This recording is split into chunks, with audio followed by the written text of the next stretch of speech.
Hola, soy la Basmati, de nuevo con vosotros. Hoy nos volvemos al siglo XIX. Voy a hablar de Lucas, tengo que leerlo, Eugenio Lucas Velázquez. He puesto falsificador o genio, porque emula muchísimo, parodia muchísimo a Goya. Y lo que pasa es que es muy camaleónico, muy camaleónico. Realmente él se llamaba Eugenio Lucas Padilla.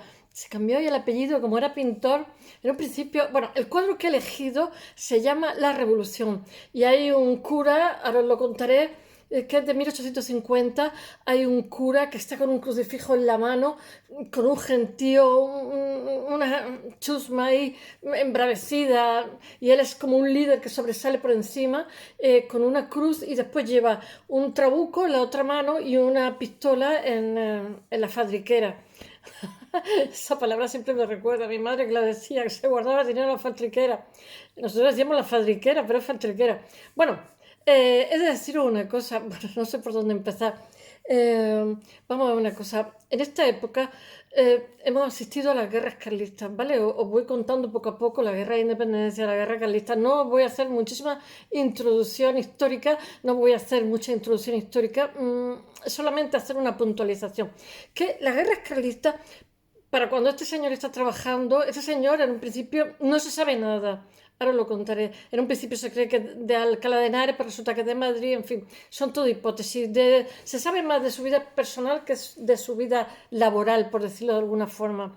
Pero bueno, ahora estamos en el eje sincrónico diacrónico, espacio-temporal. En Madrid ha sufrido, como éramos pocos y parió la abuela, después de una guerra de la independencia, después de un trienio de riego liberal, después de los 100.000 hijos de San Luis, que no eran 100.000 hijos de San Luis, que eran 45.000, que devuelve a Fernando VII al poder. Después de, yo qué sé, de la muerte de Fernando VII, pues emerge, de nuevo tenemos otra guerra que bueno, no nos daba tiempo ni a levantar cabeza, que se hicieron algunas reformas, etcétera.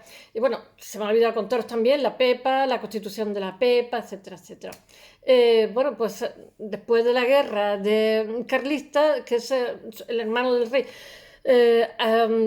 pretende el trono su hermano Carlos, Carlos Isidro, y por otro lado está Isabel, hija de Fernando VII, con su cuarta mujer, que es una nena pequeñita. Entonces, realmente los carlistas, durante, no sé, 6 o 7 años, no me acuerdo cuánto tiempo, van a tener una lucha contra las tropas del ejército que encarnan el liberalismo. Ellos quieren la modernización del país.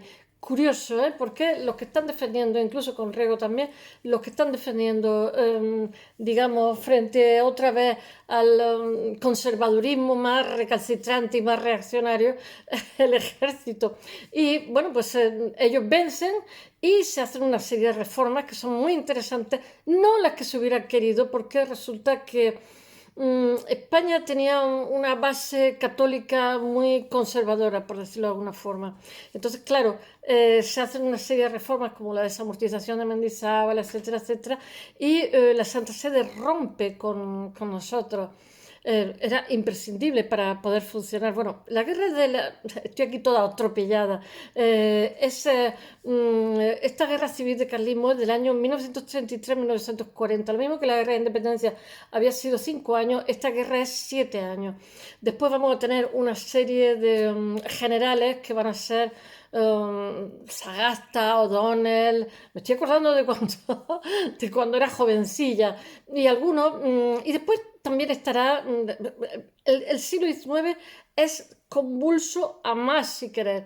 Después estará, por ejemplo, un Bravo Murillo, que más tarde, que es bastante reaccionario, pero que hace una reforma que es un hombre de Estado bastante interesante, es una reforma interesante. En fin, lo que quiero deciros es que había una pretensión de introducir un liberalismo para que nos equiparara. España va progresando entre esto que estoy contando, que nos equiparara al resto de países europeos, que nos permitiera modernizar, pero se vuelve otra vez a permitir que la Iglesia vuelva a tener prebendas, vuelva a tener poder, etcétera. Y entonces, pues, eh, entra en colisión totalmente con este concepto de una especie de pseudo constitución que teníamos.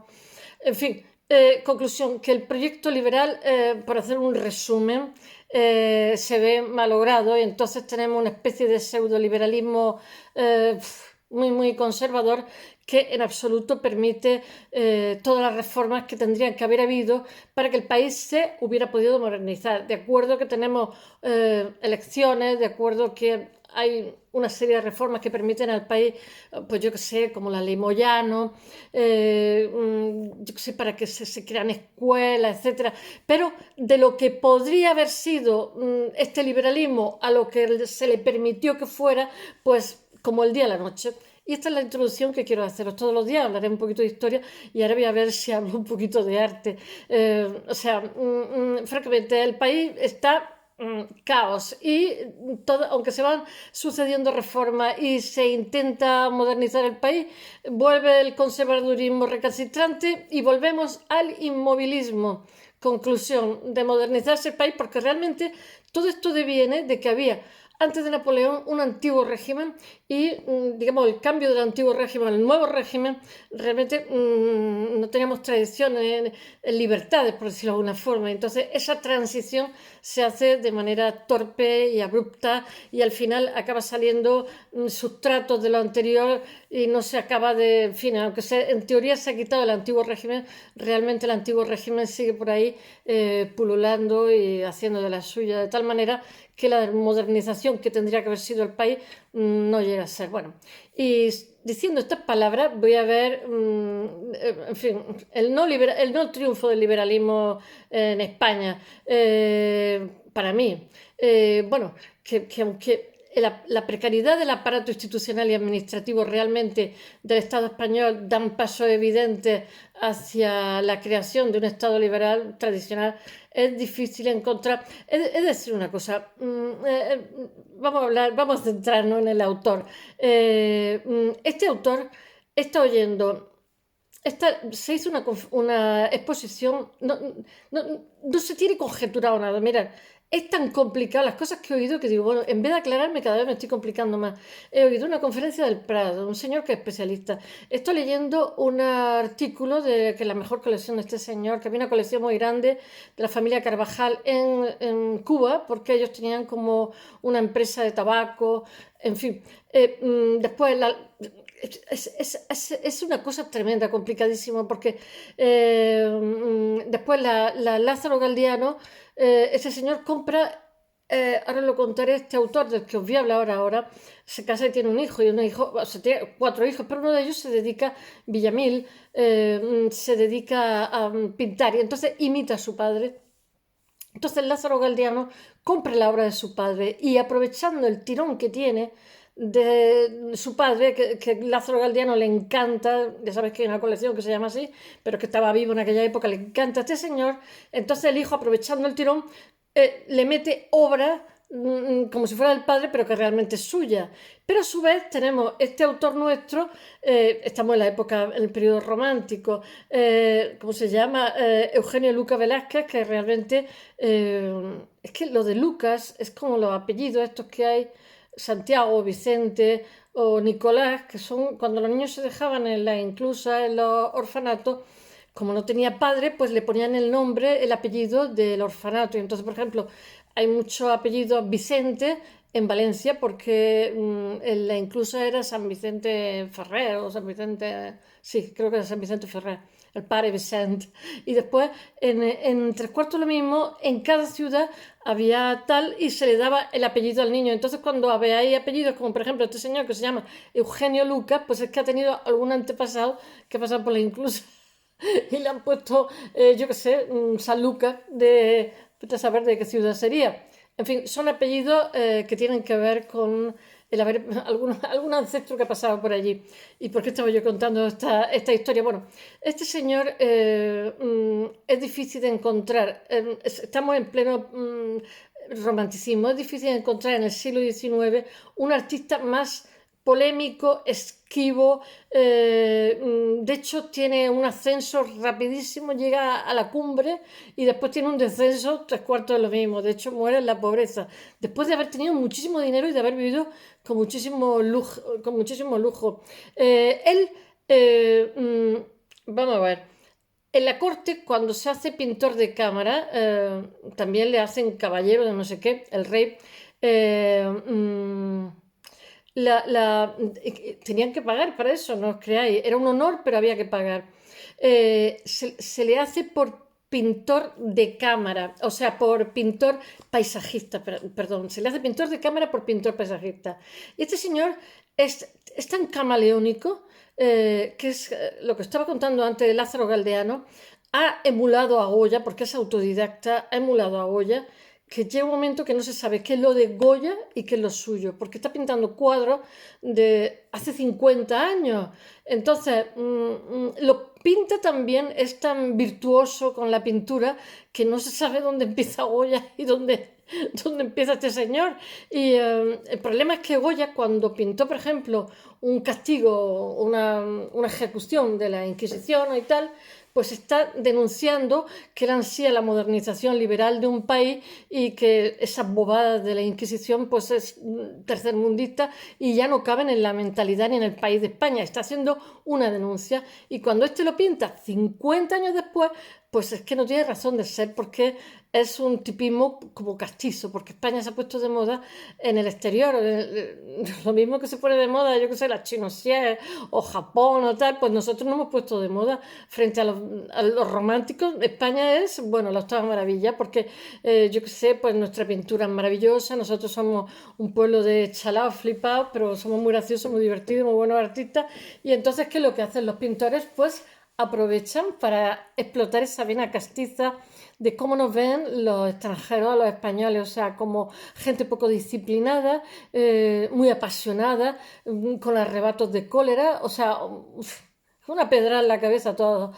Y entonces, ¿qué es lo que hacen? Pues si ellos quieren eso, pues no se hable más, que aquí estamos caninos, pintamos lo lo que sea. Entonces hay muchísima pintura costumbrista, en fin.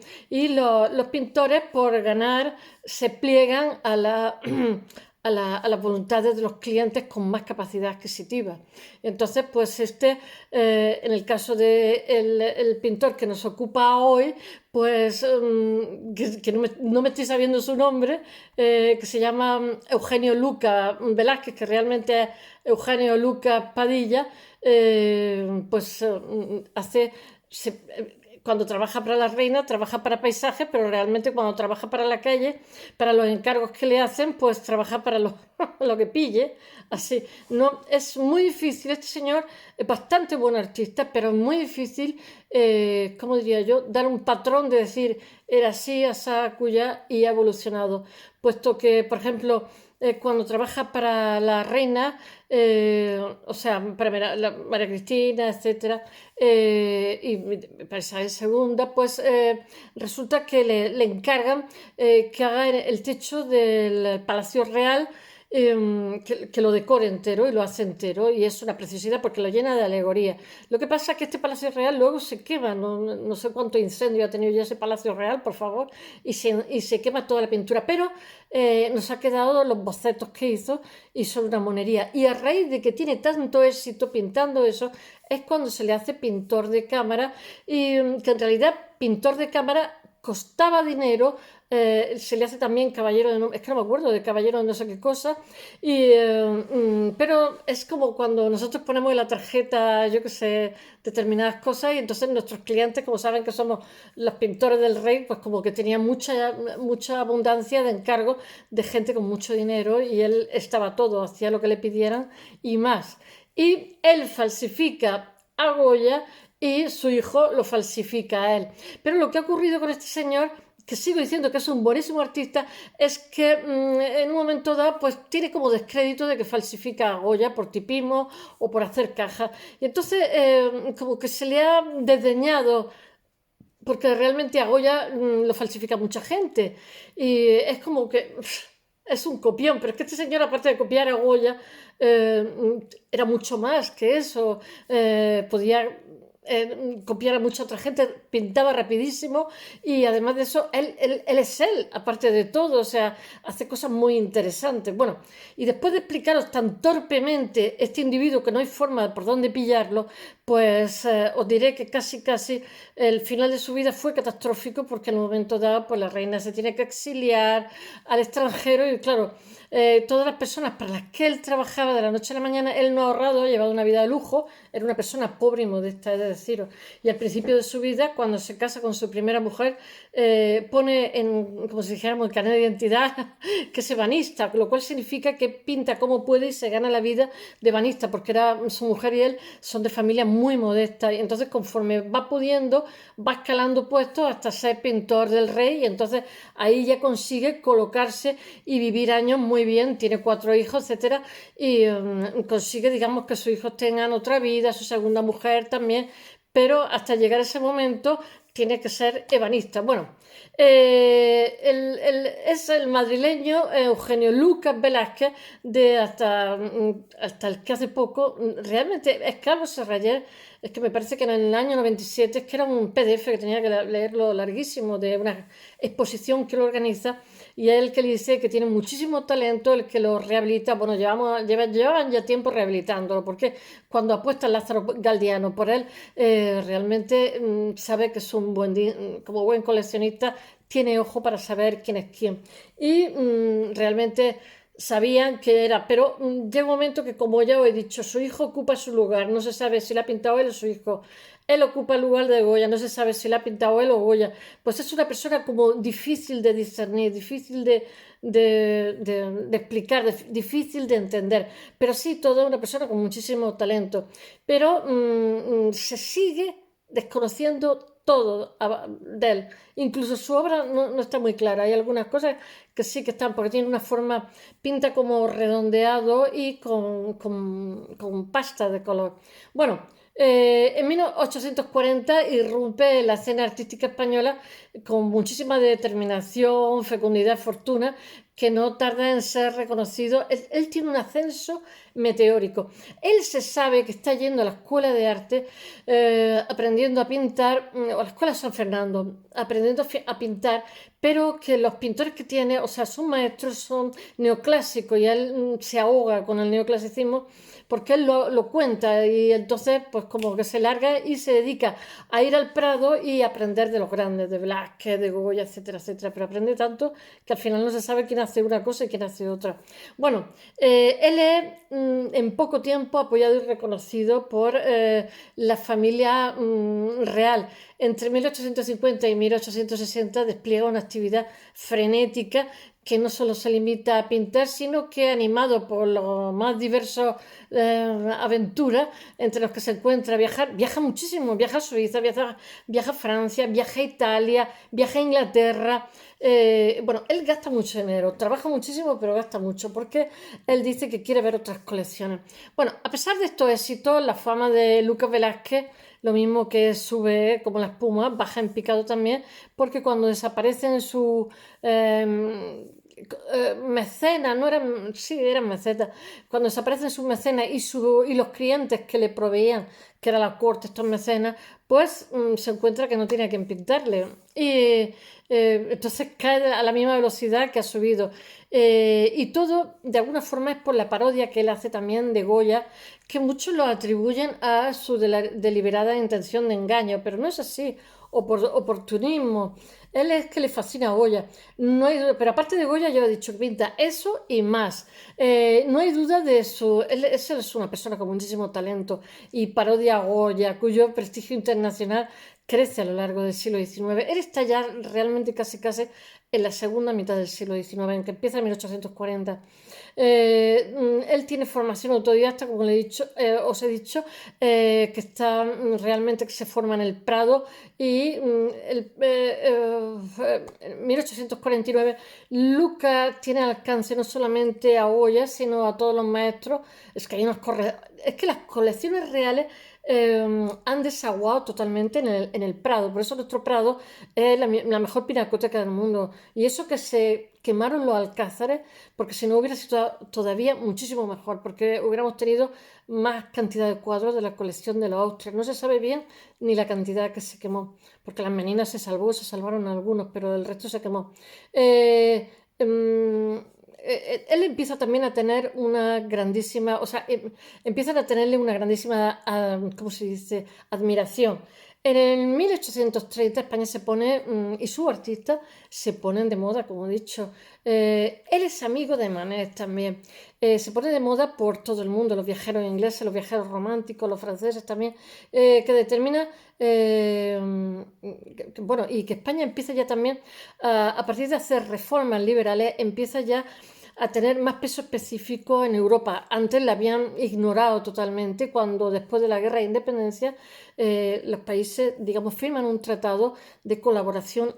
A España la marginan totalmente por insignificante. Tenéis que tener en cuenta que también España, aparte de ese vacío de poder, eso ha provocado también que se pierdan todas las colonias americanas, menos Cuba, Puerto Rico y Filipinas. Bueno, realmente en esta época que se pone tan de moda todo lo español y la pintura española, hay seguidores de Rivera, Murillo, Velázquez, Goya, y a la vez estos viajeros ven en nuestro país, yo que sé, como que somos muy pintorescos, muy excéntricos, a lo mejor lo somos, no lo sé, y bueno, en nuestras costumbres, nuestros paisajes, lo que sí que hay es mucho contraste entre el norte y el sur, pero eso pienso yo que existe igual en Alemania, entre el norte y el sur, los bávaros, tal, entre mismo Francia, que tiene el Midi bajo, e incluso entre Inglaterra, los escoceses, el sur, y de Italia, no digamos, madre mía, entre el norte y el sur, entre Milán y Sicilia. Entonces no sé lo que nos encontraba a nosotros de exótico. A lo mejor es que tenían ya también más gastada, bueno, está también Portugal, que es muy bonito, tenían más desgastada ya Italia, no lo sé, no son puras especulaciones, no me hagas caso. Bueno, pero lo que nos distingue es que hay un montonazo de artistas españoles que desde entonces hasta ahora, hasta ahora y además de verdad, ¿cómo se llama? Explotan la vena castiza.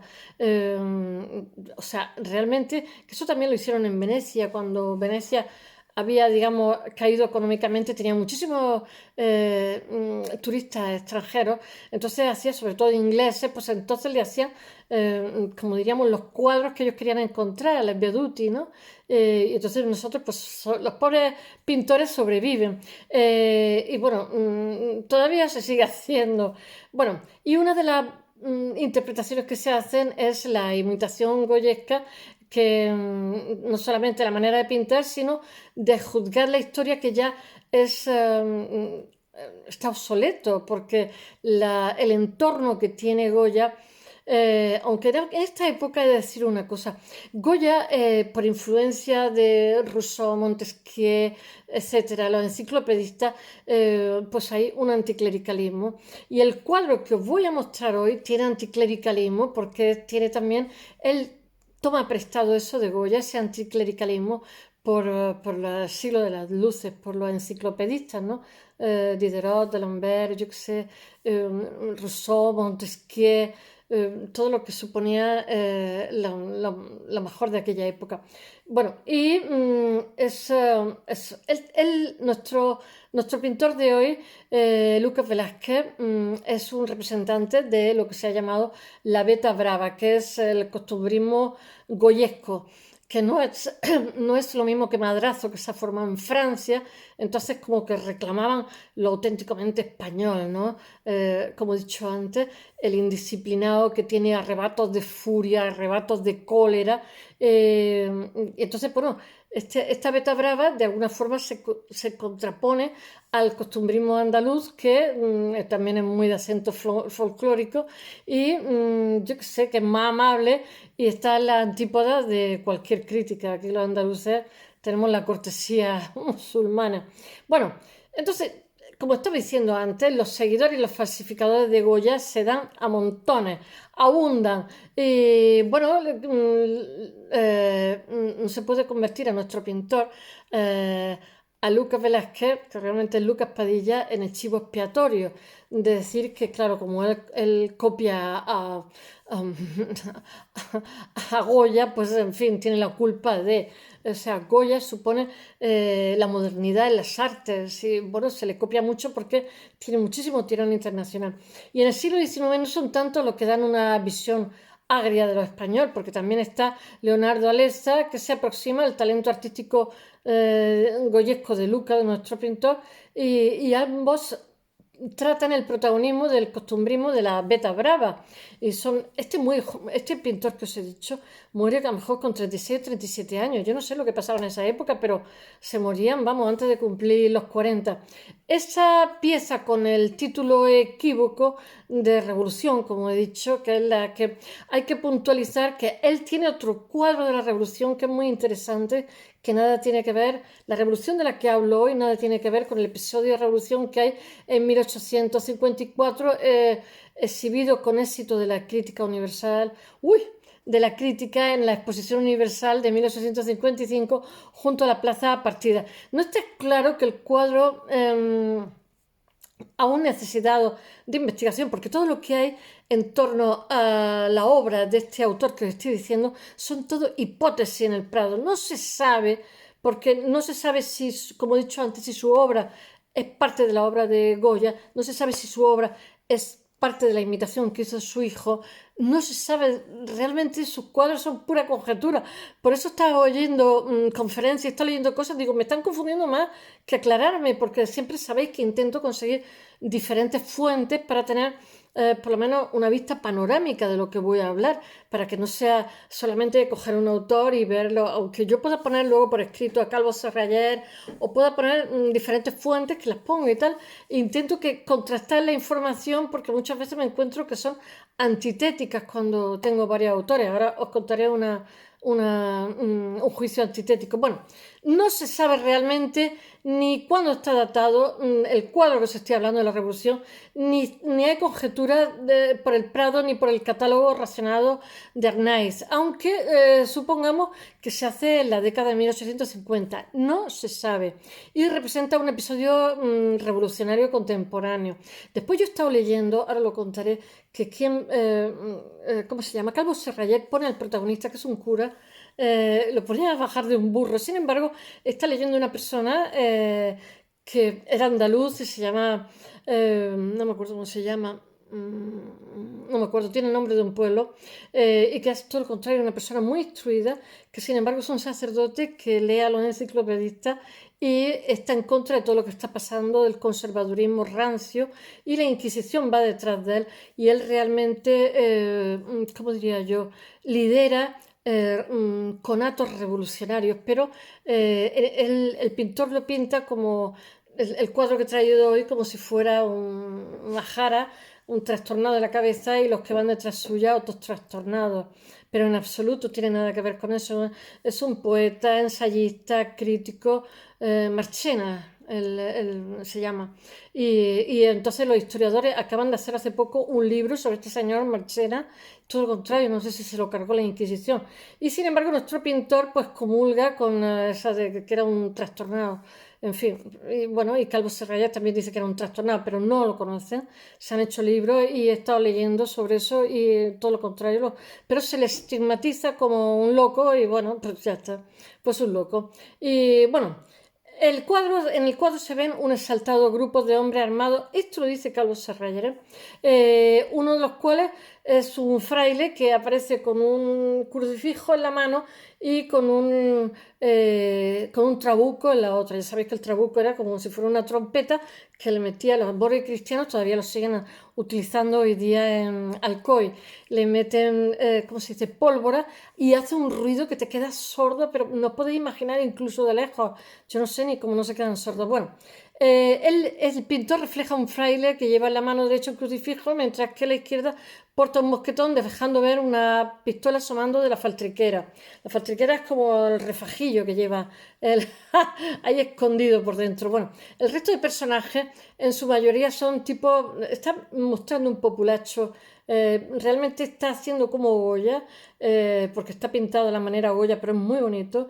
España en aquellos momentos es tan convulsa que está criticando que cualquiera puede armar una pequeña revolución solamente con proponérselo, porque la gente, donde no hay harina, todo es mohína, la gente está tan, no sé, cansada de pasar penurias que cualquiera que le va la voz se van detrás de él a hacer lo que sea. Bueno, él le llama, Calvo Serrayas dice que son tipos populares mal encarados, que el pintor lo pinta como mal encarado, excepto uno que bueno, que no está tan mal encarado. Y estamos frente a un motín popular que por lo visto debían de ser muy habituales, presidido por él dice, por un cura trabucaire. No era así, no era así. Y él dice, de aquellos que pululan después de la Guerra de la Independencia, cuya presencia se prolonga por uno u otro motivo en décadas posteriores. Sea cual sea el verdadero motivo representado, es una acción, el de una acción revolucionaria o contrarrevolucionaria. El cuadro es una fiel estampa de la España levantisca de aquella época, que está resumiendo lo que está viviendo en ese momento, que es mucho nerviosismo y muchos motines. Y lo ha interpretado de la manera goyesca, pero tiene muchísimo talento este señor. Además utilizaba la espátula también, termina muy rápido los cuadros y es como muy esquemático haciendo las cosas, muy personal. Por lo demás, bueno, muestra como el ardor guerrero de los españoles contra el invasor francés, que está mayoritariamente por ¿cómo se llama?, patriotismo monárquico y religioso, sino en realidad él está mostrando toda la serie de secuencias que son posteriores, por lo menos a la segunda mitad del siglo XX.